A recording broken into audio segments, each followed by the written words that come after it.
obviously today we are with Sharing is Caring, so it's lovely to be here and to be speaking to you all. So our belief as a project is that each of us can make a difference, but together we can create change. And I think, again, that's really important with the sharing, that it's if one person, whether they be a man or a woman, changes their perception, it's great, but it doesn't, it's very hard to communicate that unless it's done on a community level, sharing with your friends, sharing with your family about how you feel about things. We can change the perception of menstruation in Nepal. We can provide understanding and dignity through education, and we can empower women across Nepal to have a choice and a voice. So what does that mean? What do we do? So part of what we do is to provide fundamental sexual health and feminine hygiene lessons across Nepal, depending on, you know, where our contacts are and where our network is. Obviously, currently during the lockdown and the pandemic, we've not conducted any in person, but there's lots of work going on behind the scenes. But these workshops start to introduce kind of basic hygiene lessons that may have been missed in school, or the teachers chose not to teach.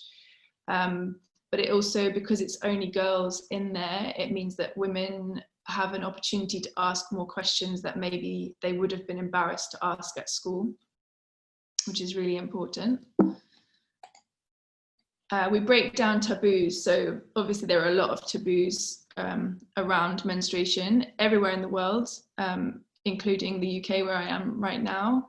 But we know that there are a lot in Nepal, and a lot of stigmas around the impurity and dirtiness of menstruation, which is a superstition. It's a belief, and it's fine to have belief systems, but it's up to us, if we, and as women, to talk and to share, so that we can kind of find out what upsets us, what makes us happy, so that we can work out whether for the 21st century, for today, whether that's what we still want or whether it needs to change. So we share skills as well, which is lovely. So often in our workshops, we will make a reusable sanitary towel, which is has been held to date by Connection Nepal. Shishil and Kamana and Sonika, who I work with, they always hold, or someone Nepalese always holds the workshops, because for me as a foreigner, as a Bideshi, I don't want to tell people in Nepal how to kind of manage their menstruation. I mean, I can talk about it, but it's much more powerful when it comes from a Nepalese person. So yeah, here we share skills. And you can see already with sharing a skill like making a sanitary towel, people start to talk, people start to chat, they laugh.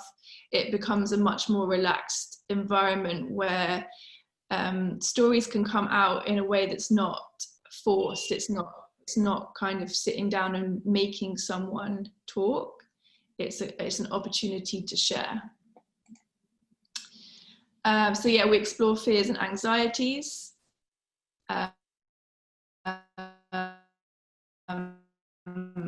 Again,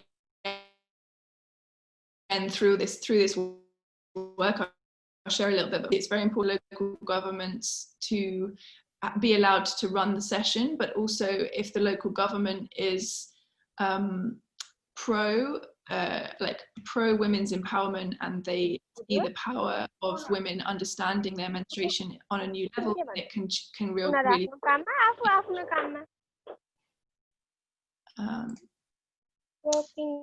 yeah, this is an example of one of our workshops, which was in Terai in a place called Badbas to Janakpur. Again, by the end, everyone's chatting and laughing and sharing their sanitary towels that they've just made. So yeah, as I say here, it's not necessarily changing the practices around menstruation. As we know, chowpadi is a very extreme practice, and nuances, versions of that are practiced across the whole of Nepal. And so it doesn't matter if someone does not want to stop that practice, if they don't want to stop sleeping outside, or if they don't want to stop separating or not going into the kitchen, if they are safe in doing that, if they have a safe place to sleep, if they have a safe place to go, that from my organization's point of view, we respect that because it's a belief. But it's about changing the mindset around why you're doing that. So if we can change the way we think about it, the way we perceive it, and see that any way we choose to honor our menstruation is because our bodies are powerful, then we'll feel more confident and be able to talk about something that has been taboo for a long time. So yeah, our approach is that we hold these workshops across Nepal. We use creativity. So as Shri shared, I am a graphic designer. So for me, creativity is a real powerful way to start conversations. And often a lot of the work that women do anyway is very creative, even things like cooking and even child rearing, all these things. It's very creative. We're very creative as a gender, stereotypically, not always, but stereotypically. And I think being able to create something and be a part of something bigger is very powerful. So each of these girl drawings on this screen was drawn by one participant of the workshop. In this was a Barabise one. Yeah, this is the Barabise one from November. And then after the workshop, we create this crowd where all of the girls come together, and it sort of reiterates the fact that everyone draws one thing and then we bring it all into one, which is really powerful. But also this allows us to start to talk about what's the difference between all of these girls and these drawings that they've drawn. And they say, people come up with ideas like, they're very pretty, they have long hair, they're beautiful, they're clever. But actually what we're also trying to say is that most female bodies will experience menstruation. So it's something that connects all of us as women. So it's something that we can all talk about. So yeah, one of our mottos, which you probably may have saw on that last page, is "Together we are stronger." So we'll always do something creative around being together. And again, sharing is caring. Like the fact that to share your feelings and your experiences makes us stronger. And Dignity Without Danger is this, as again Shri mentioned, is a project that's been running for 2 years and it continues to run. It's a research project from Liverpool John Moores University in England, but it has been working in Nepal. Well, actually Dr. Sarah Parker, who runs the project, has been going to Nepal since 1986. So she's really she really knows Nepal very well. So that's really exciting to be a part of. And through changing the perception of menstruation in Nepal, we will be sharing the findings of Dignity Without Danger over the next few months and year. But something that we are doing as a project, and something that I want to share with you, because I think this starts to help to understand that sharing is caring, is we're actually writing and creating a new book, which is how I met Shri. Because we're working on a unique storybook drawn by Nepalese women. So Shri has drawn one of the illustrations within the book. So Kumari is a young girl, she's 13, and Kumari discovers a bicycle in her village in the Nepalese Himalayas, which leads her on a journey through the nature of her female body and the magic process of menstruation. So yeah, here's Kumari. Here's one drawing of her. So what makes this story about Kumari's adventure unique? Well, it is based and written for Nepal. So we have quite a lot of books about menstruation and things that make menstruation seem less scary and easy to talk about, but often they're written for other countries and they've been translated into Nepalese. But yeah, this one is specifically for Nepal, although it will be sold also in the UK and Europe, but it will be in English and Nepalese and other local languages also.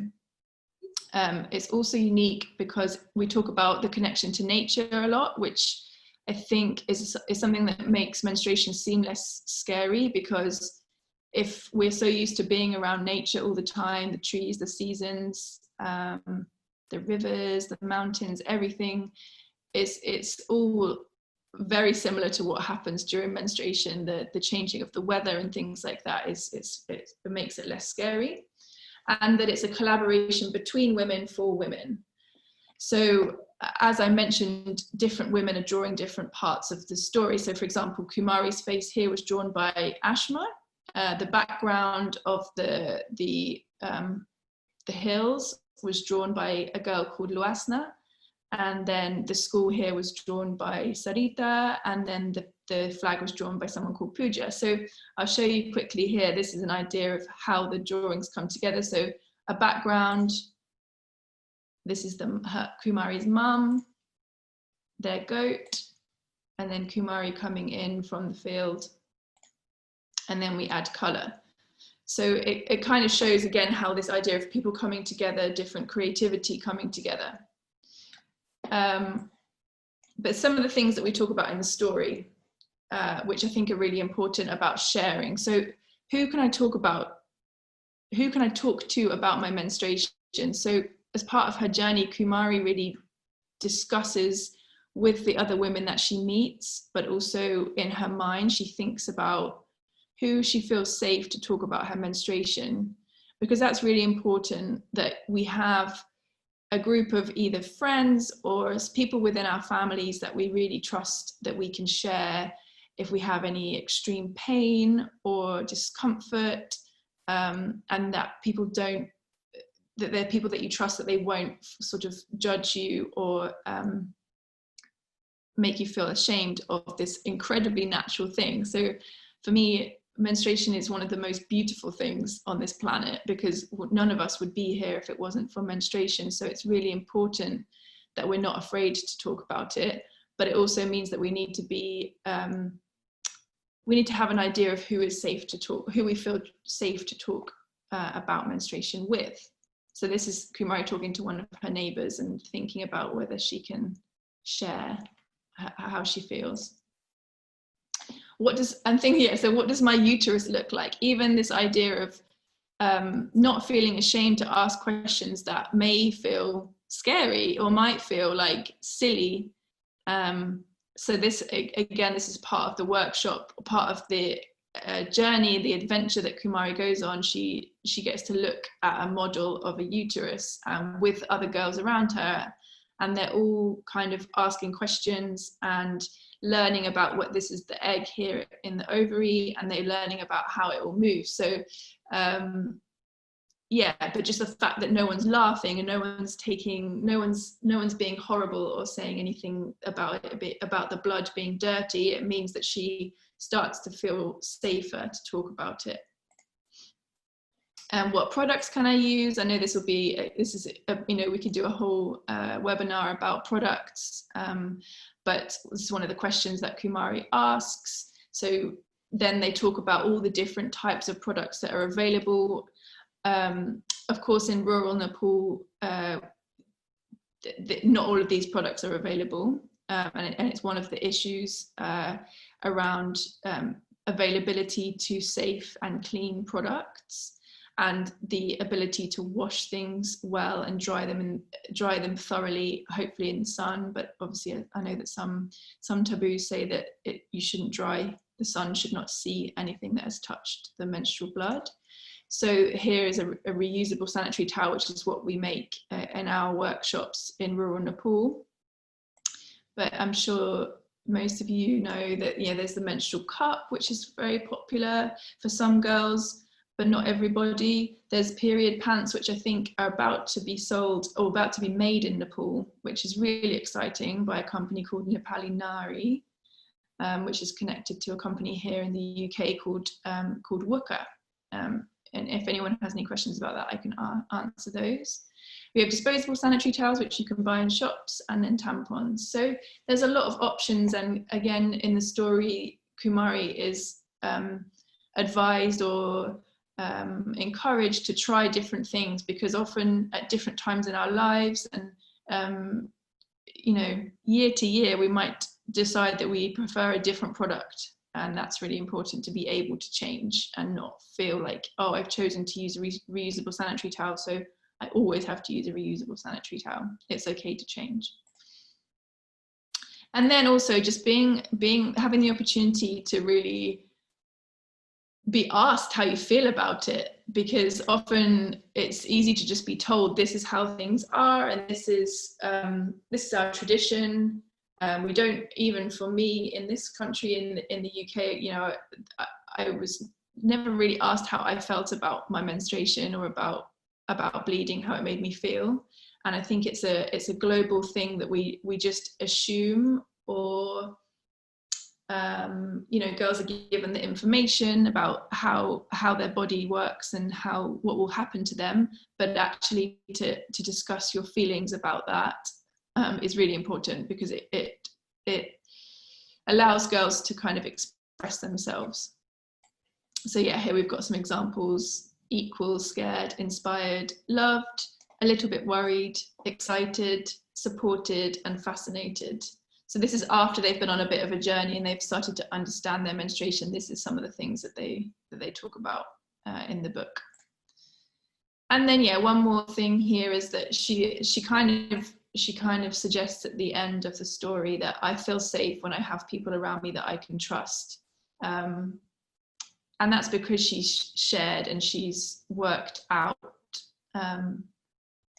the people in her life that she feels safe around, and she's understood the things that are her kind of human right. And that's another sort of part of the advocacy around menstruation. And there's a lot in the kind of I can't remember how you say it, the Nepalese kind of constitution, and the things that are being talked about within the law right now are actually really positive around getting these things part of the Nepalese constitution, that these things are part of human rights, because every girl and woman has the right to a clean and healthy and hygienic menstruation. So yeah, that's also really important. But hopefully those conversations within the law and the policies changing will also empower women to have more conversations around them. So yeah, thank you so much. There's one question, which is, would you like to draw a picture for Kumari's adventure? If anyone here on the call would like to do one drawing, that you would be part of the story, which will be sold across Nepal and distributed across Nepal. So you can send me a message. There's 2 Facebook pages and the email address. But obviously I'm here as well right now, so send me a message. And yeah, thank you for listening, and I will be answering any questions. If you want to ask in Nepalese, that's fine. Shri can help me translate. I speak a little, but not fluent. So yeah, if anyone has any questions at the end, I'll be very happy to answer. So yeah, thank you.